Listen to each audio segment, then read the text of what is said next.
Way back in the day, the 3 Series was a simple car. Then it got real fancy and quite a bit bigger. Except for this one. It's gotten quite a bit simpler. Let's drive the 320i, the baby 3 Series, and check the tech.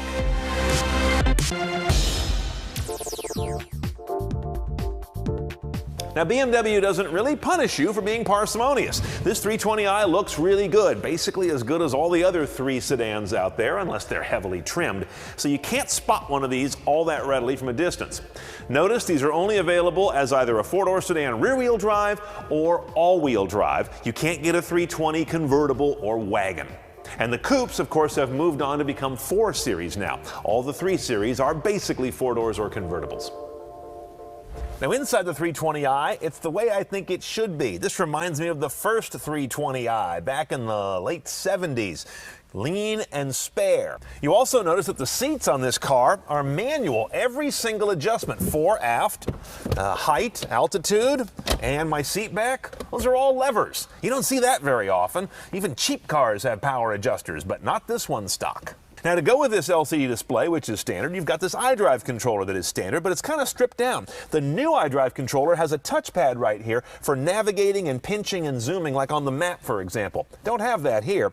I point that out because one of my gripes about BMW nav systems is to move around the map or to zoom in and out is kind of a drag. Going over to this little stack of icons on the left, the new knob would have pinch and zoom like you have on your smartphone. You do have the shortcut buttons and the back button. It's an excellent button arrangement, because not everything is done by a turn, a kick, and a click.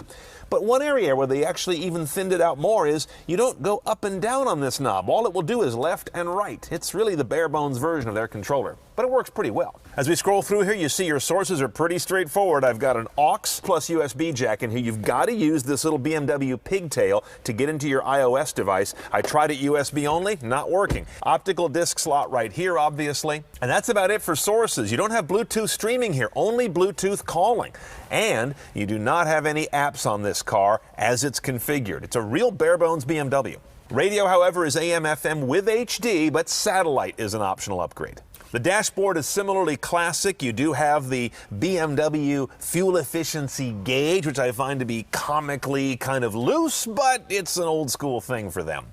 The wheel's traditional. It's got the 3 spokes the way they did a long time ago. This is a very heritage-looking wheel. One choice on the gearbox, you'll always see this paddle shifter here. No paddles are available here, though. You do have a shiftable gate on the left. Now, down here, this comes on the car. This is not optional. Sport, Comfort, Eco, Pro. You'll see those echoed up here on the dash. And this car has, by default, auto start-stop technology. Your defeat button for it is right there. Unless you press that, this guy's going to die at a stop sign and then restart when you lift off the brake. And along those lines, when you get into Eco Pro, it's going to do several things. It's going to ease back on throttle tip-in. It's going to run the whole powertrain more gently. It's going to run the AC compressor more judiciously. Now, in the engine bay, we got a little motor. It's the first time they've had a 4-cylinder, at least in the U.S. market, since 1999, I think. This is a 2-liter, what they call a twin-power turbo. That is not a twin turbo, not for an engine this small. Instead, it's a twin-scroll single turbo. It's got 2 phases built into it. Some numbers. 180 horsepower, 200 foot-pounds of torque. The car weighs 3,300 pounds, gets to 60 in 7.1 seconds. You have a choice of transmissions. We saw the automatic just now. That's an 8-speed. You can also get a 6-speed manual, which has the exact same 0 to 60 time and gives up just 1 mpg on the fuel efficiency. And that's 24 city, 36 highway on this automatic. That's why they put a small engine in here. Now, notice that this car also has, in addition to turbocharging, direct injection, variable valve timing, all the modern tricks, as the big brother 328i, which uses the same 2-liter N20 engine, but gets a whole lot more power out of it. We'll talk about which of these cars makes more sense when we look at our pricing on this 320i at the end of the piece. Okay, first thing I'm going to do here is turn off the auto start stop, because I hate that in gas engine cars. It only seems to work elegantly to me in an electrified car, which this obviously isn't. So that's defeated. There we go. Getting into it now, I'm in sport mode, automatic shift. There's not ample power here. That's the first thing I come away with. That's the biggest misgiving I've got. After that, the suspension is soft and not quite as sharp as I'd expect in a 3 Series. That's sort of a lesser complaint, but it's on there. The handling's very predictable though. Rear wheel drive on this car, and the engine up front, you know, it kind of goes where I expect it's going to go as you nose it through a corner. Little understeer there for the most part, as you'd expect. It's really a classic 3 Series from back in the day, which I'm not sure was their goal, but I love it. Okay, let's price our cheap and cheerful little friend. $33,700 basically, base. $2,000 more for xDrive all-wheel drive. 6-speed manual, that's a $0 pick. Hello, I'm in. Now is where it gets interesting. Do you take this guy's CNET style at all, or do you enjoy its simplicity? If you want to go CNET style, here's what you do. $2,150 gets you nav with that cool new touchpad version of the iDrive controller.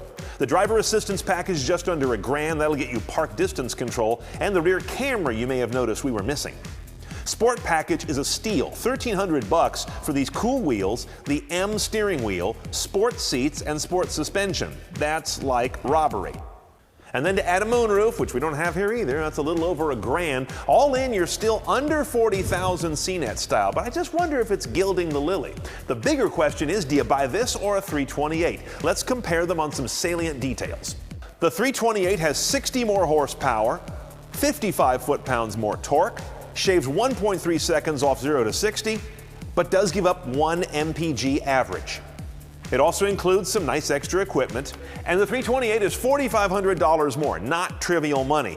Still, I tend to lean that way as a smart buyer because you're going to end up with more of that BMW performance that badge promises, and I think you're going to get quite a bit better resale value. On the other hand, this 320i speaks to me as well because it is all about what 3 Series used to be.